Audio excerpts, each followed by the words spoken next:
What's up guys, welcome to Daily Dose of Reddit. This is your host, Zach, and today's subreddit is r/ProRevenge. Don't forget to like, subscribe, and hit that bell to never miss an episode. This story's called, My Hag of a Stepmom Gave Away My PlayStation 4 While I Was Away in College. So I rent out her house while she was on her honeymoon with her newest husband. I've been reading lots of Reddit lately, especially entitled parents, but made a new account when I came across this page. I never thought I'd actually try to contribute something.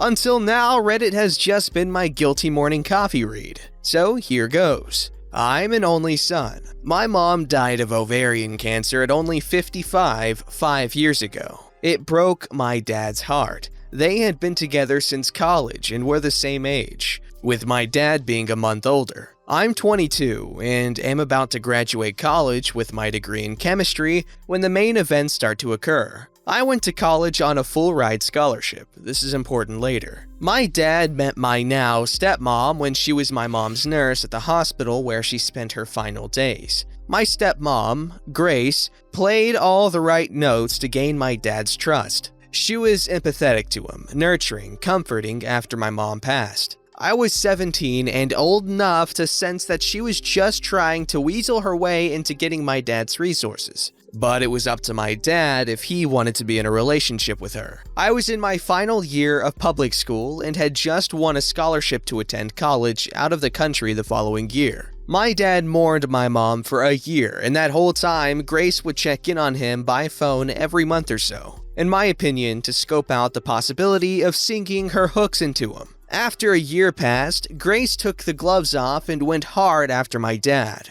Grace was only 40 when she and my dad started seeing each other. I didn't like her, but at the same time, my dad at least didn't seem so depressed anymore. So I tried to be less pessimistic about her and give her the benefit of the doubt. In my gut, I didn't trust her though. But we are Scandinavian, and at least in my family, the son does not tell his father what to do or even offer any opinion. Grace is from the Czech Republic, if you're wondering. My father was a very successful banker during his career and amassed quite a portfolio of wealth. I'll spare you the details, but after 6 months of dating, Grace and my father are married. Dad never really got over my mom though, and he was getting weaker and weaker even though he was only 57. Since his health was fading, he called me to him and asked me point blank, "Boy, what do you need to set you up in this life?" I told him, I don't need anything.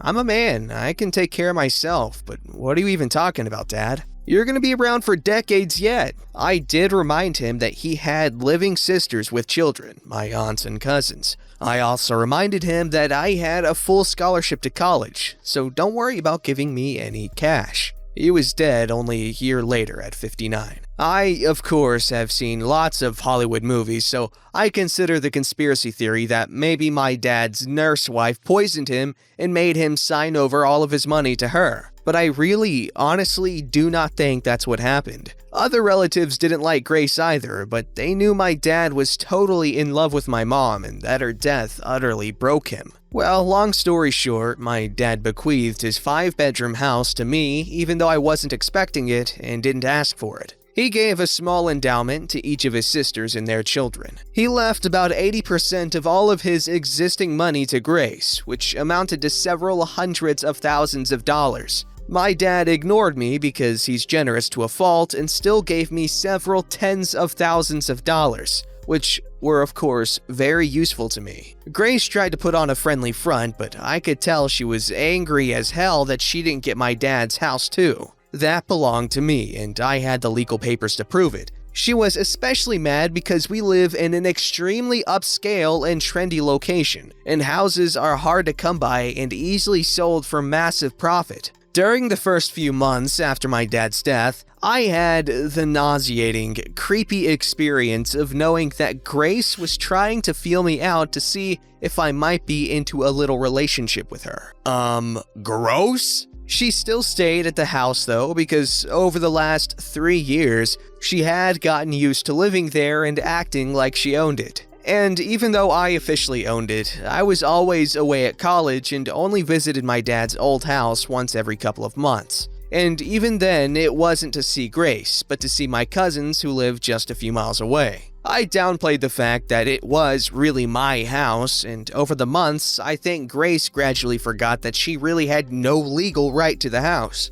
She probably believed that sooner or later, because I never asked her for any of the hundreds of thousands of my dad's dollars that she now had, that I was somehow independently wealthy and would just give up my house to her. I knew I'd eventually hydrogen bomb this bimbo when she started dating some new guy only 5 months after my dad was in the ground, and one time when I came home from college after graduating, she and her new boyfriend, some sleazy-looking D-bag named Ivan, who was only a few years older than me, were acting like I was a guest in my own house and that they owned it. I played along. Grace told me that she gave away my PlayStation 4 to Ivan's cousin because I'm too old to play with video games. I don't even know this literal mother effer, and you give him my PS4 to give away to some other dookie who I also don't know? I quickly changed all my network passwords that same day. I smiled, but I knew what I had to do eventually. She also said that she and Ivan were getting married because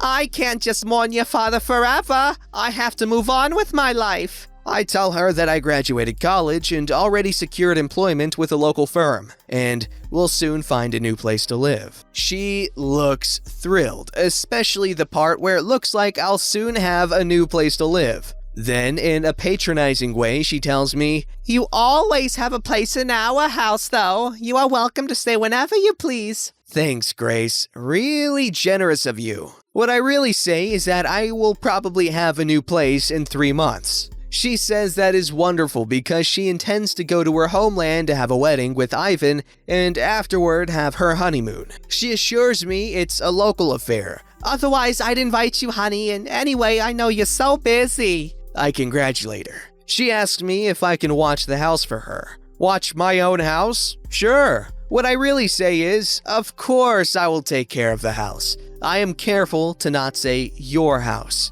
She and her D-bag fiancé, who I am 100% sure is only there for Grace's money, go on their trip, and I immediately put out advertisements and rental websites offering to lease my house. I hire movers and have all of Grace's furniture and possessions boxed up and put into a storage rental facility. I retain all of my parents' furniture that they had before my dad met Grace. Locks? Changed. All of them. Within days, I am inundated with dozens of inquiries regarding my amazing, furnished house with fantastic views. I rent it to a wonderful young family, a barrister and his schoolteacher wife, and their 2 preteen children. They pay me their first and last month's rent and sign a lease for a year. I warn them about my crazy stepmom who thinks this is her house, but I present them with contact information to my lawyer, the same lawyer my dad retained, in case they need any assurance that I'm on the level. I also give my lawyer the information about the storage facility,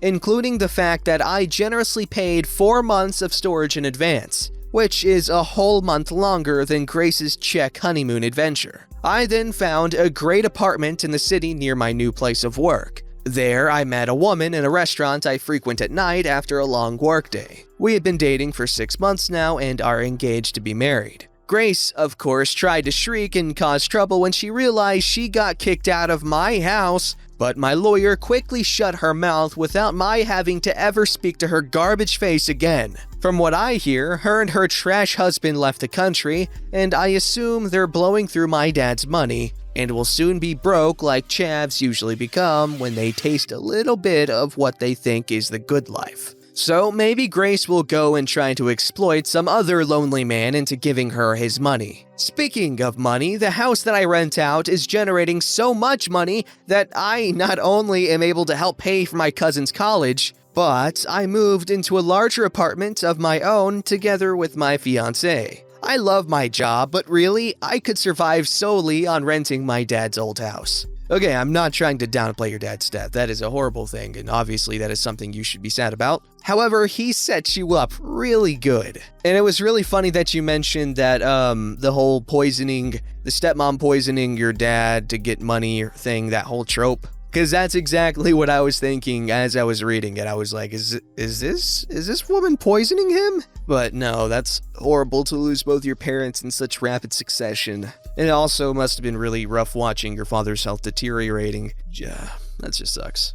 This story's called Several Years of Harassment Cause Her to Lose a Job and Her Kids. This is my first post ever, so apologies if it's not up to standards. Long-time lurker on this site, so I figured I might as well tell my story. Here's some backstory for you. Several years ago, my mom was dating this nice man with 2 kids. My younger brother and I liked the boyfriend himself, but his kids were another story. His kids were entitled jerks that always got what they wanted, constantly stole our toys, and were generally a nuisance to be around. I always tried to be a better person, but my brother and I were constantly getting into arguments with them due to their pettiness. They weren't even the worst part of the relationship. The boyfriend's ex-wife was. From my perspective, I felt that she was the type of person that, if she couldn't have them, nobody could. She made my mother and our lives hell, constantly filing false complaints about our side of the family, generally pointed at my brother and I. From harassment to claiming I had stolen the son's toys, which was the other way around, and going after the boyfriend claiming he was an unfit parent. Several times she'd try and ruin any plans we had come up with. For example, after spending months planning a trip to New York, last minute she blew a fuse and demanded we cancel the trip so that she could take her own trip with them. We had already gotten a written agreement from her. One time she even demanded the older son and I visit a family therapist. After pointing all the blame on me, I told my side of the story. It resulted, without the therapist fully implying, that they agreed I was in the right and them storming out of the room. Among many other reasons, even after my mom and her boyfriend had gotten engaged. The ex-wife was one of the biggest reasons why my mom had decided to call off the engagement. The harassment and drama were just too much for us. It broke her heart to do so, but she made us the priority and got us out of that situation. A few years after the breakup, my small family and I were living happily. I never saw the kids or the dude again. My mom had still kept in touch with the former boyfriend,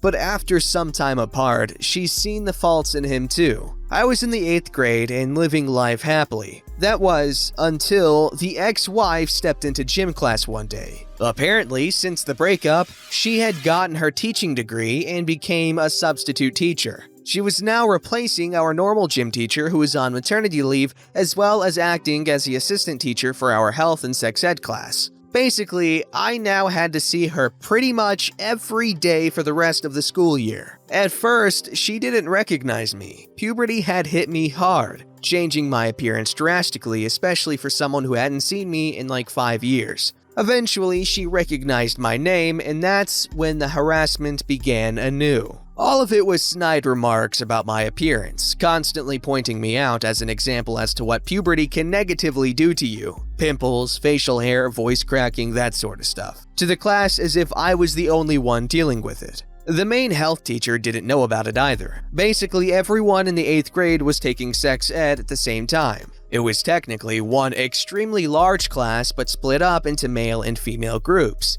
And wasn't I lucky that the ex-wife got the male half? Mine. I told my mom about it immediately, and she was livid. She sent multiple emails to the school requesting that they switch the teachers or at least let me take the class online. It all fell on deaf ears until, with the help of the ex-boyfriend, we showed them the dozens of emails, phone calls, and messages all spouting harassment at my family and I. This resulted in her being fired from the school and basically being blacklisted from our school district and the surrounding area. If she wanted another teaching job, she would have to find it elsewhere. This resulted in a major legal battle between her and the ex-boyfriend because she had tried to move out of state with the kids without his nor the court's permission. Apparently, she lost custody of the kids and had to go back to her old job. Don't know what it was. All in all, it was an interesting experience. We cut all ties with that entire family after the whole ordeal and went on with our lives.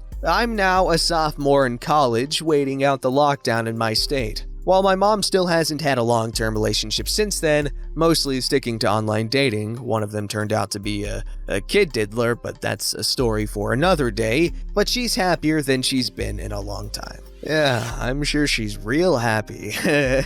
We all know what online dating is. We all know what it is. But wow, that ex-wife lady, she needs to move on, seriously. I'm not just saying that out of the interest of other people, but honestly for herself, because how pathetic is it to waste your life in spite of someone else? Like seriously, she's wasting a ridiculous amount of time trying to get back at her ex-husband or whatever. Like why? What do you get out of this? There's absolutely no upside to it. It just makes you look crazy. You're wasting your time. You're wasting everyone's time. You're making everyone's life hard. It's ridiculous. Don't forget to like, subscribe, and hit that bell to never miss an episode.